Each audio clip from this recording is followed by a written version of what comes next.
Assalamualaikum warahmatullahi ta'ala wabarakatuh. Alhamdulillahirrabbilalamin. Wassalatu wassalamu ala asrafil anbiya'i wal mursalin Sayyidina maulana Muhammadin wa ala alihi wa sahbihi ajma'in. Qala rabbi israh li sadri wa yassir li amri wahlul 'uqdatan min lisani yafqahu qawli, amma ba'd. Alhamdulillah, pujian puji syukur kehadirat Allah Subhanahu wa ta'ala, yang mana pada malam hari ini kita diberikan sehat afiah, kita diberikan ketaatan dalam iman, kita diberikan kenikmatan oleh Allah Subhanahu wa ta'ala untuk bisa duduk di satu majelis, yang mana dalam majelis tersebut kita memuji Habibuna Muhammad sallallahu alaihi wasallam. Kita sudah masuk di akhir daripada bulan Rabiul Awal, yang mana bulan Rabiul Awal menjadi mulia karena di dalam bulan Rabiul Awal ada sosok kekasih Allah Subhanahu wa ta'ala, Nabi Allah Muhammad, Habibuna Muhammad sallallahu alaihi wasallam, dilahirkan oleh Allah Subhanahu wa ta'ala di bulan Rabiul Awal. Bulan Rabiul Awal mulia karena Nabi Muhammad. Kita pun menjadi mulia karena berkat Habibuna Muhammad sallallahu alaihi wasallam. Kita sebagai umat Nabi Muhammad menjadi mulia karena Nabi Muhammad. Wajib kita untuk bersyukur kepada Nabi Muhammad sallallahu alaihi wasallam. Karena apa? Karena dengan Nabi Muhammad kita menjadi umat yang dipilih oleh Allah Subhanahu wa taala untuk mengikuti jejak Nabi Muhammad sallallahu alaihi wasallam.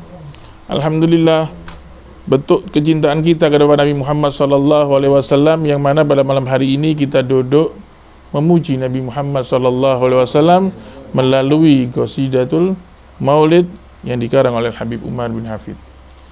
Alhamdulillah, luar biasa.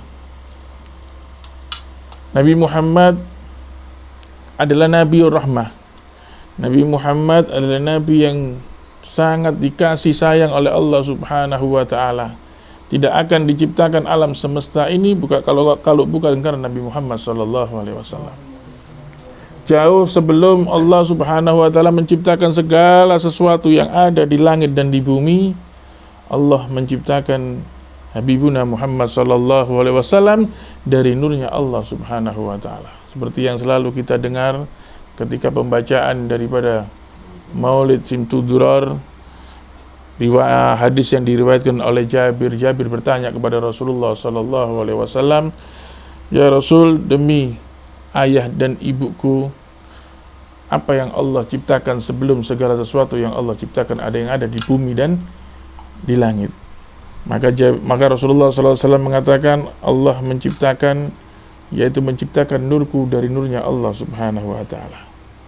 Ketika Allah menciptakan nurnya Rasulullah SAW, jauh sebelum segala sesuatu diciptakan, dari sinilah cikal bakal daripada kehidupan yang ada di seluruh alam semesta.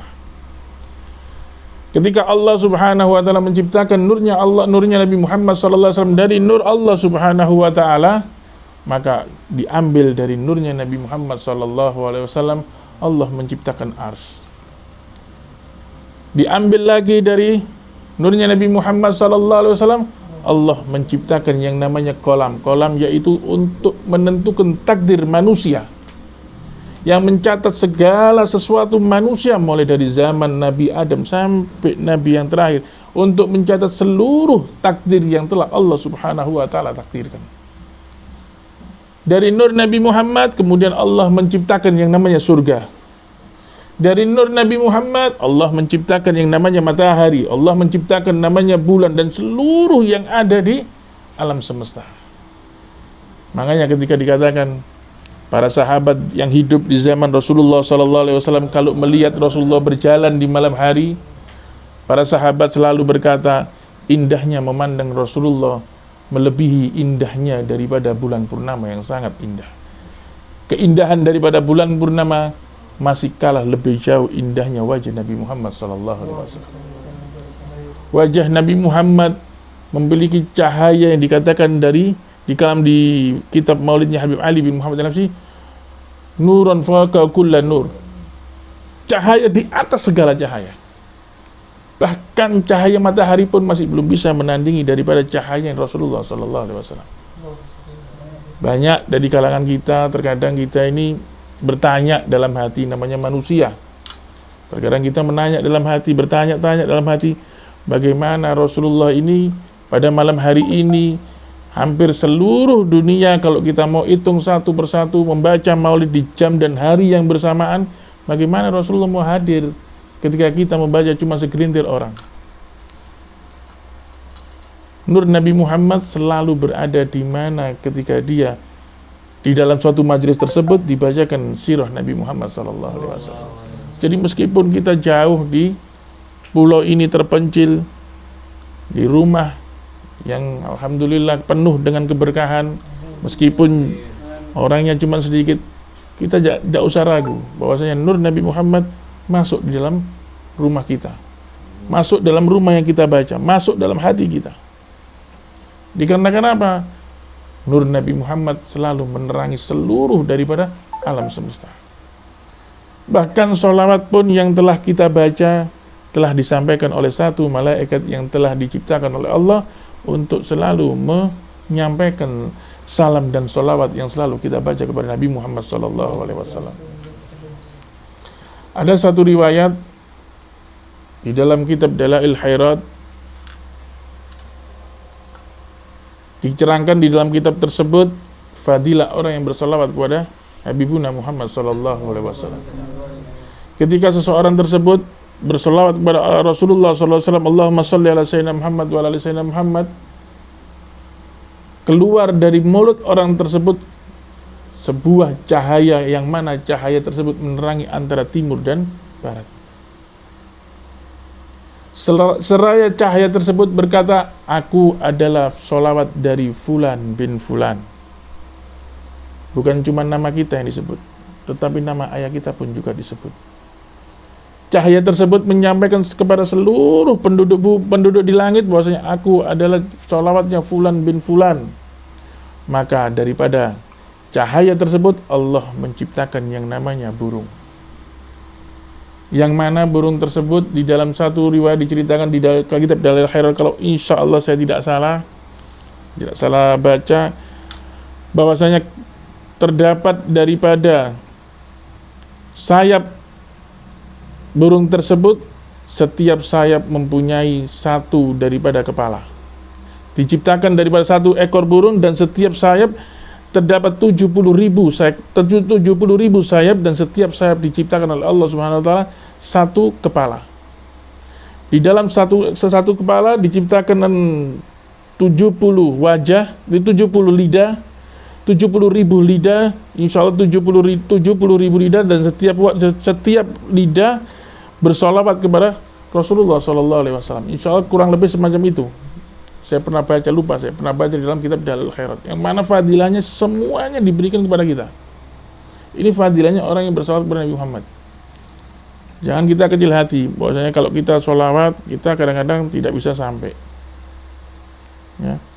Kegalauan apapun, katanya Habib Ali bin Muhammad al-Habsyi, kegalauan apapun dalam hati kita, kalau kita bersolawat kepada Habibuna Muhammad SAW, insya Allah kegalauan kita dengan membaca sholawat diberi ketenangan oleh Allah, diberi jalan keluar oleh Allah Subhanahu wa ta'ala.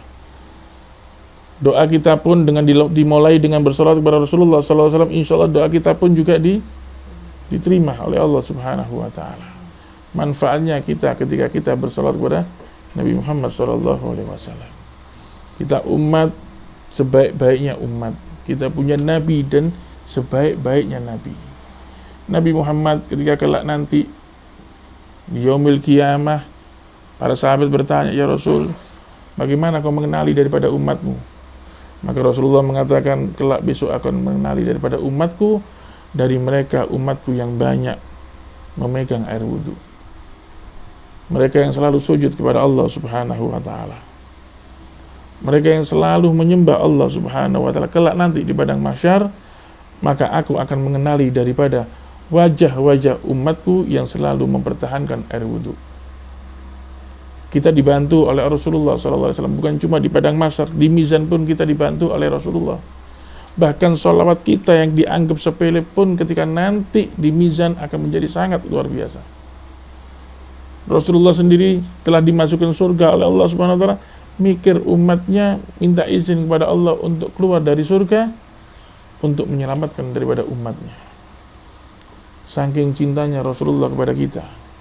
Lantas pertanyaannya, apa yang telah kita lakukan kepada Rasulullah sallallahu alaihi wasallam? Apa yang telah kita beri kepada Rasulullah sallallahu alaihi wasallam? Sudahkah kita menyenangkan hati Rasulullah? Sudahkah kita menjalankan daripada apa yang telah diperintahkan Rasulullah? Bentuk kecintaan kita malam hari ini, insya Allah mudah-mudahan ini merupakan bentuk kecintaan kita untuk membalas daripada jasa-jasa Rasulullah. Meskipun tidak bisa semua kita balas, tapi insya Allah dengan sholawat yang kita baca pada malam hari ini, mudah-mudahan disampaikan oleh Rasulullah SAW, dan kita diakui sebagai umatnya, dan kelak nanti kita menghadapi sakratul maut, mudah-mudahan kita didatangi Rasulullah dan ditalkin oleh Rasulullah SAW. Mungkin ini sedikit yang bisa saya sampaikan. Mungkin kurang lebihnya bisa ditambahkan oleh para ustadz-ustadz yang ada seperti biasa. Ilmu itu tidak ada sesuatu yang bosan. Ya, tidak ada ilmu bosan, itu tidak ada. Meskipun satu orang, kalau kita takdim kepada guru, kalau kita mempelajari ilmunya, insya Allah berkah. Meskipun diulang-ulang dengan maksud dan tujuan untuk apa? Untuk selalu mengingatkan kita kepada Rasulullah, kepada Allah Subhanahu wa taala. Jadi jangan ada kata bosan dengan ilmu. Ya. Banyak orang yang terkadang itu kalau kita ngelihat di luar, mereka selalu meremehkan daripada ilmu. Tapi sesungguhnya ilmu inilah yang nanti akan mengantar kita kepada Allah, mengantarkan kita kepada Rasulullah, mengantarkan kita kepada surganya Allah. Orang tanpa ilmu, insya Allah mereka tidak akan selamat di dunia. Tapi kalau orang ada ilmu, insya Allah orang tersebut akan selamat dunia dan selamat akhirat. Ya. Jangan kita bangga, oh kita sudah pernah kuliah, sudah pernah mondok, tetap kita harus banyak menimba ilmu. Kalau kita lihat para aulia-aulia dahulu, mereka gurunya bukan satu. Bahkan ada yang menceritakan ada gurunya sampai 2, 3, bahkan sampai 10 daripada guru-guru para aulia. Untuk apa? Untuk tabarukan mereka menimba ilmu. Terkadang mereka untuk memantapkan ilmu mereka harus berguru, berpindah-pindah antara satu guru dan guru yang lain. Insyaallah mudah-mudahan guru-guru yang ada di depan antum ini insya Allah sanadnya pun bisa sambung kepada ajdaduna, aslafuna, dan mudah-mudahan bersambung kepada Rasulullah Sallallahu Alaihi Wasallam. Mungkin ini sedikit yang bisa saya sampaikan. Tentunya saya bukan pemateri pada malam hari ini karena diminta. Insyaallah mudah-mudahan bisa menambah motivasi kita untuk bersalawat kepada Habibuna Muhammad Sallallahu Alaihi Wasallam. Hadza minni wa afu minkum. Wassalamualaikum warahmatullahi taala wabarakatuh. Kami ucapkan terima kasih sebanyak-banyaknya kepada beliau Habib Ja'far. Sebagaimana yang dikatakan oleh Habib Ali, habbah idza barakal maula tulagil hubub. Yang sedikit, yang satu biji kalau diberkahi oleh Allah Subhanahu wa taala, insyaallah bisa menjadi banyak. Semoga yang sedikit dari Habib Ja'far ini dapat diberkahi oleh Allah Subhanahu wa taala, turun ke kita menjadi cabang yang kita sampaikan lagi ke orang-orang lain dan menyebar ke seluruh kota Waingapu khususnya dan di seluruh Indonesia pada umumnya. Mungkin yang disampaikan oleh Habib Ja'far sudah cukup untuk malam ini. Mungkin dilanjutkan dengan tanya jawab ya, kalau ada yang mau bertanya.